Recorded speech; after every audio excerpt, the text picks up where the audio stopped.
Moving forward to the next question, question number 2. What are skeletal muscles? Enumerate the properties of skeletal muscle and describe any one in details. अब skeletal muscles होता क्या है? Skeletal muscles होता है जो straight muscles होते हैं जो bones के साथ attach होते हैं, ठीक है? जो straight muscles जो bone के साथ attach होती है, जो body के movement में help कराती है, उसको हम skeletal muscles कहते हैं. मैं इस प्लेटफॉर्म पे चल रहा हूं तो मेरी मूवमेंट को कौन कंट्रोल कर रहा है? Skeletal muscles. मैं किसकी हेल्प से चल रहा हूं? स्केलेटल मसल्स की हेल्प से. मैं अपना हाथ मूव कर रहा हूं, ये वाला हाथ ऊपर उठाया, नीचे लेके गया, मैंने अपनी इस फिंगर्स को मूव किया. ये सारी चीजें हम स्केलेटल मसल्स की हेल्प से करते हैं. बॉडी के अंदर जो भी वॉलेंटरली मूवमेंट होती है, वॉलेंटरी मूवमेंट का मतलब ये होता है कि जिन मूवमेंट्स को हम कंट्रोल कर सकते हैं. मुझे भागना है, मुझे दौड़ना है, मुझे बैठना है, मुझे जंप करना है, मुझे हाथों को फैलाना है, मुझे हाथ को मोड़ना है, मुझे अपने पैरों को मोड़ना है.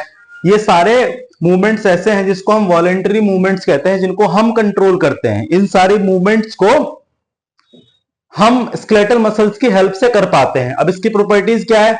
सबसे पहला आता है एक्साइटेबिलिटी, मतलब ability to respond to stimuli. Brain से एक स्टिमुलस आया कि आपको मुझे अपना जो लेफ्ट हैंड है वो ऊपर की तरफ को उठाना है.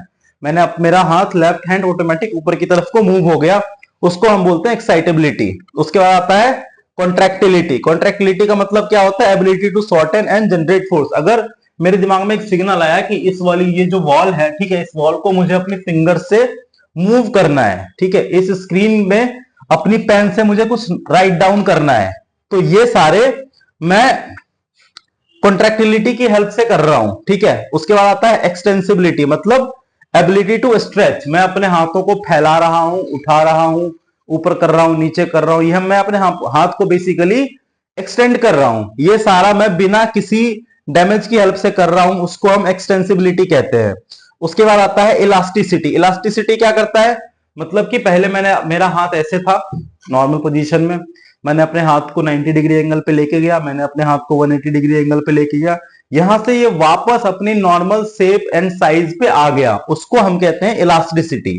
बिना किसी डैमेज के. ऐसा नहीं कि मैंने अपना हाथ ऊपर किया तो मेरा हाथ ऊपर ही रह गया, नहीं, एक टाइम के बाद ये वापस से अपने नॉर्मल शेप एंड साइज पे आ जाता है. उसके बाद आता है conductivity, ability to transmit electrical signals. Of course जब तक इलेक्ट्रिकल सिग्नल्स ट्रांसपोर्ट नहीं होंगी, ट्रांसफर नहीं होगी, तब तक हम बॉडी के अंदर कोई मूवमेंट कर ही नहीं पाएंगे. ऑफ कोर्स ब्रेन के अंदर से ब्रेन से एक सिग्नल आया कि मुझे अपने राइट हैंड को 90 डिग्री एंगल पे उठाना है, तो मेरा हाथ ऑटोमेटिकली राइट हैंड जो है वो 90 डिग्री के एंगल पे मूव आउट कर जाएगा. कैसे करेगा? इलेक्ट्रिकल स्टिमुलस जो है, इलेक्ट्रिकल सिग्नल्स जो है, जो ब्रेन से आ रही है वो ट्रांसफर हुई, ठीक है. अब इसकी डिटेल्ड प्रॉपर्टी में जानते हैं. कॉन्ट्रैक्टिलिटी है, ठीक है. कॉन्ट्रैक्टिलिटी क्या है? ये मसल्स की एबिलिटी है जो जनरेट करता है फोर्स, ओके. और ये फोर्स जनरेट करता है जब ब्रेन के अंदर से कोई स्टिमुलस आता है, वो उस पर्टिकुलर टिश्यू को, वो उस पर्टिकुलर सेल को, वो उस पर्टिकुलर ऑर्गन को, उस पर्टिकुलर ऑर्गन्स को, जैसे हाथ है, पैर है, उसको मूवमेंट के लिए, फोर्स जनरेट करने के लिए. ऑफ कोर्स अगर हमें धक्का मारना है, बॉडी के अंदर से ब्रेन को एक स्टिमुलस आया ब्रेन से कि हाथ में हमें एक्स्ट्रा फोर्स लगाना है, तो हमें हमारे हाथ में ऑटोमेटिकली एक्स्ट्रा फोर्स आएगा और हम किसी भी चीज को पुश कर पाएंगे, किसी भी चीज को पुल कर पाएंगे. ये सारी चीजें हम कॉन्ट्रैक्टिलिटी की हेल्प से करते हैं, ओके. यहां पे आपका क्वेश्चन नंबर 2 कंप्लीट होता है. मिलते हैं अगली वीडियो में. Thank you.